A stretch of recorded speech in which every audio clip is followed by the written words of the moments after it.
Okay, ready to put the tube in. A couple other things to check. Clean out the brake drum assembly, the brake shoes.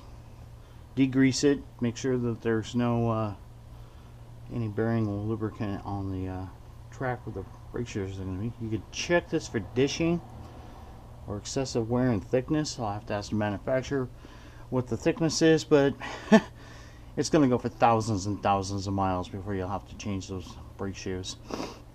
We do have sets available. Put about a pound of air in your tire. Thread through the wires. Put your brake assembly on. And keep, once again, being careful of that cord. Then go ahead and feed your tire in through the nipple. Make sure that you have the grommet and the nut on the tube. Make sure it's tight, just finger tight. Maybe a couple pounds of pressure. It doesn't take much. Find out where is the hole. Where did the valve stem go? Of course, this is after the patch is cured for about 20-30 minutes. Go ahead and line up your tire, tuck it in opposite of the valve stem. Use some slack in there. Try to get that up over the rim so it rides down inside the rim, right on the rim tape. You might have to let a little bit of pressure out of the tire to make it a little bit more flexible. See how it's kind of making a V shape? You want it to go forward, makes it easier to put the valve stem in. Tuck the valve stem in, wind it up first, pull your appropriate amount of slack out of it. This isn't rocket science, but it's just common sense. Line up the tire with the valve stem, tuck it in, guide it through the hole. Straighten out the tire.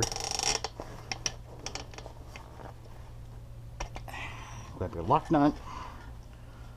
Now would be a good time to lock it down while it's still straight.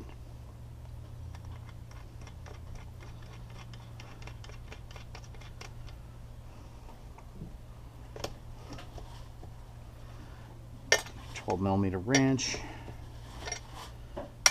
Usually get one of those ratcheting types, makes it easier. Put it on.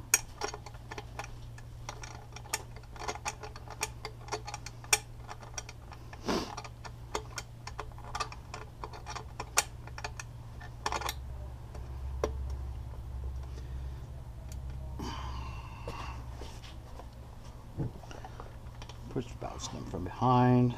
Spit it down.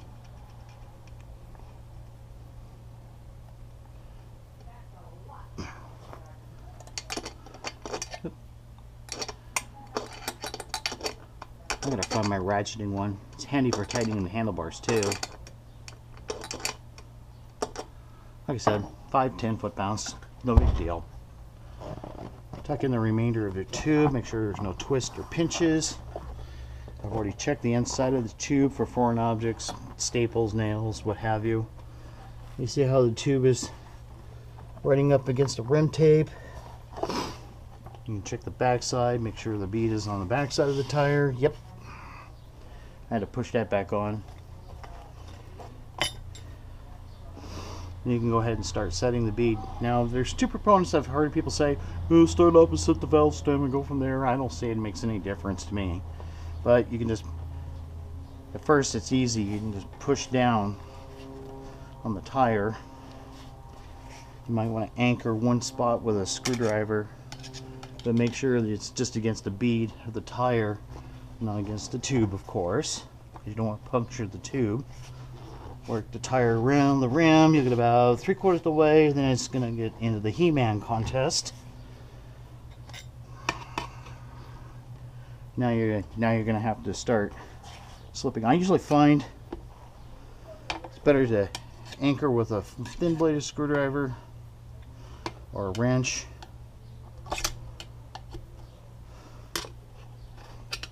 And then just take a wrench or a screwdriver, you know the specific length, and you can feel the edge of the rim, You can just work it around until you get to the really tough part. So it's going to take a lot of foot-pounds. Once again, be mindful of your cable. Make sure it's not getting in the way or getting pinched. And eventually, it's going to get so tough, it'll either want to start popping the bead off the tire or the rim. And you go, gee, how do I get it to stretch that much further? Well, this is where a normal bicycle tire ends and a motorcycle tire begins, because it's got extra nylon cords. It makes it much stiffer. And you can only go a couple inches at a time, and eventually you'll get it off. Try not to chew the bead up in the process. Be mindful of your anchor screwdriver over there. Now we're down to the last couple inches. That's when I get the beast out. Where'd my beast go? There it is. See, I drop tools. I'm human. This thing has a notch in it, which is perfect for anchoring right on the rim of the tire, and it's tapered and smooth, and it does not go down far enough in there to get at the rim tape of the tube. And you can feel it snap into place once you start to pry on it. There it goes. I picked a center point. Usually put an anchor screwdriver in there to keep the tire bead from coming off. Usually you use your thumb, and you just rock forward until it goes over. And you just gently slide the screwdrivers out, and you have a tire on the rim. I've seen people do that with salad spoons, the bicycle kind or the motorcycle kind, and those things will fly right back out, hit them in the face, break their nose, lacerate their face. I find that was a lot easier than to do with a proper pry bar. If it wants to ricochet off of there, it's got a lot of mass to work against. Now would be a good time to check your valve stem. Yep. Make sure you didn't break the back bead. Yep, you didn't do that. Get out your handy dandy air pressure tire gauge tool. Notice mine has a 90-degree angle on it.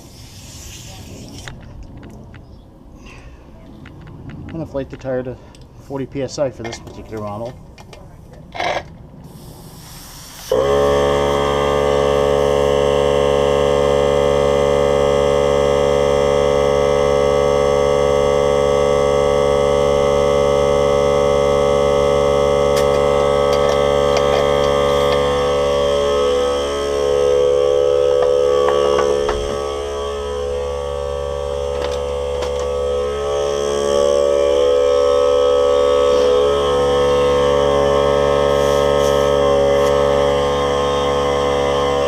One says 40, yeah, one says 32. Which am I to believe? I use a standard one that I know that works.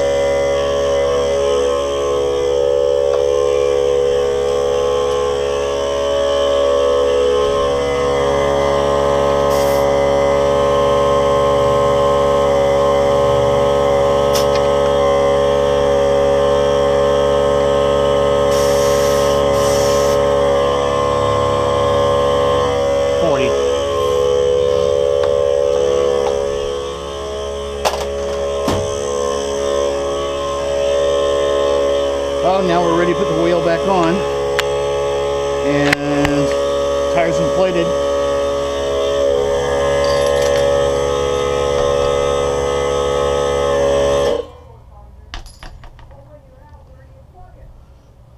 No bulges in the tire, no broken cords. A little piece of rubber came off.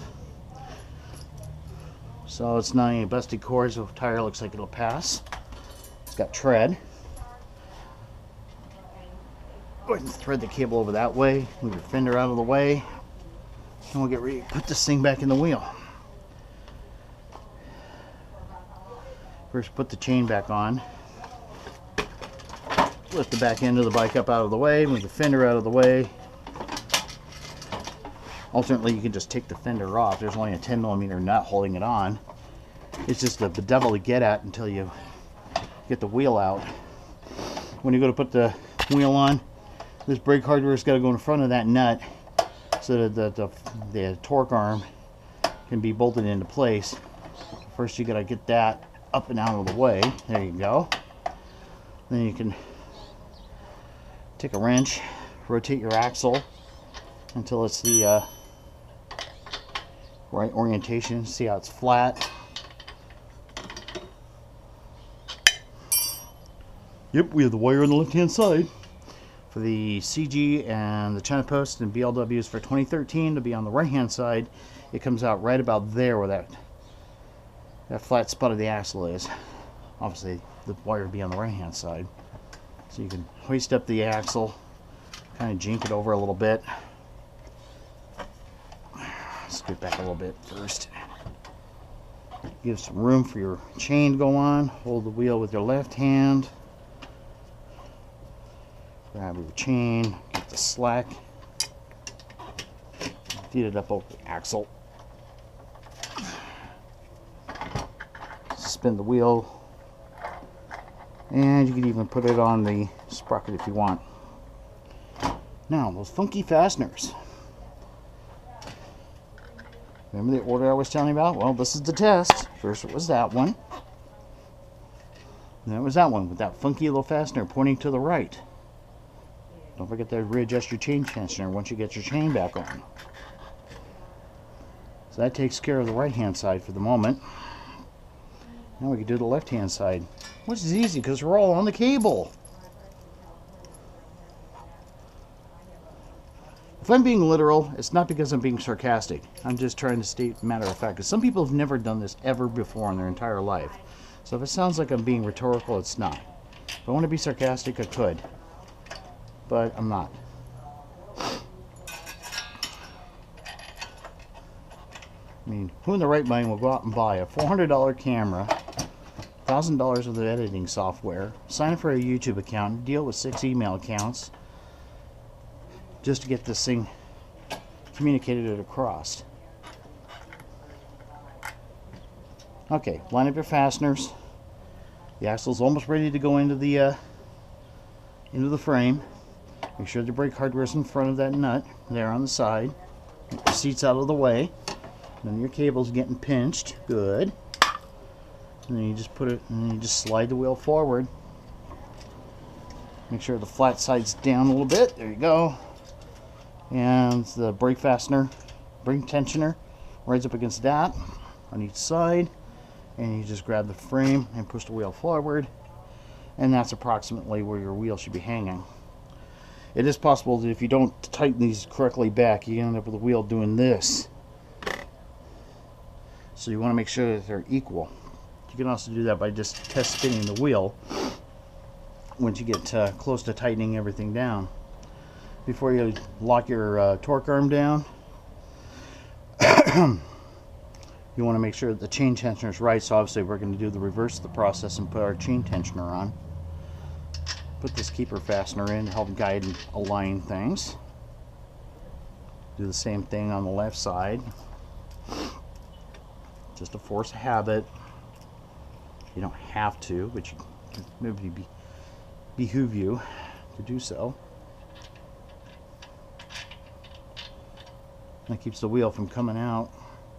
It also, if the axle ever does come loose, that axle will want to rotate really hard. This will keep it from rotating.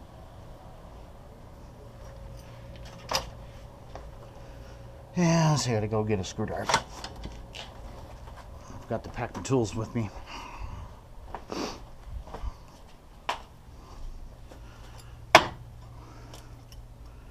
Nice thing about keeping a tidy shop is always pick up your tools when you're done, carry them along with you, throw your garbage as you go along so you don't have a big old mess at the end.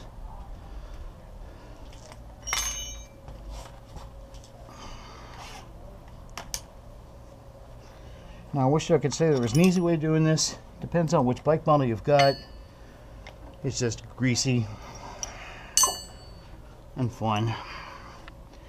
As you can see, the chain's on this side of the sprocket. You can obviously loosen these two covers here, and that gives you some wiggle room. I find that you can actually just rotate the wheel, line up the chain on the sprocket with the slack, majority of it on the top, which means you got to rotate the wheel, lift up your fender junk.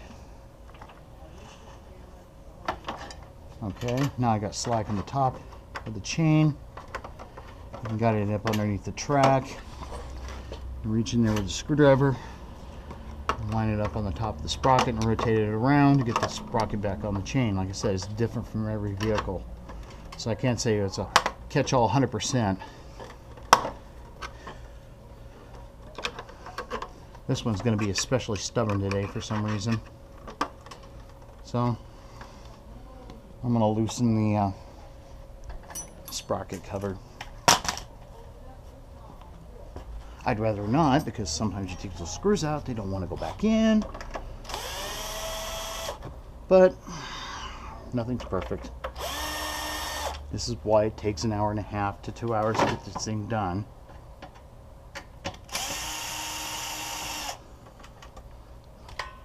No, there's no special bent wrench or tool for this. This is called getting it done. Alright, now it's got some slack in it.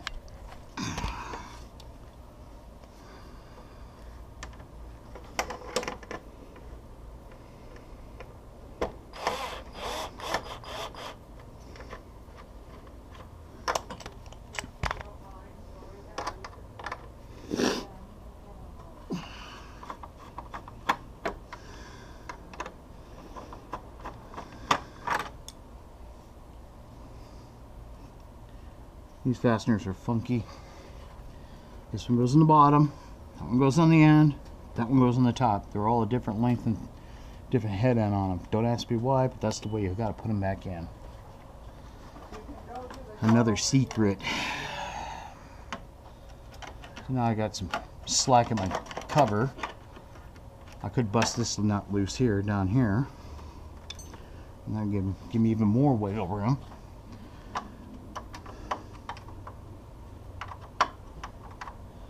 Of course, that's the one filled with most dirt and grime because it's been running through the puddles or whatever. Some of these nuts are just not made to come out. Nah, heck with it. I'm going to be here for a couple more minutes. Oh, yeah. Okay, I'm going to set my computer in here so nobody steals it while I'm gone. Okay. You up here on top of this box. Yeah, I'm not going anywhere. Okay.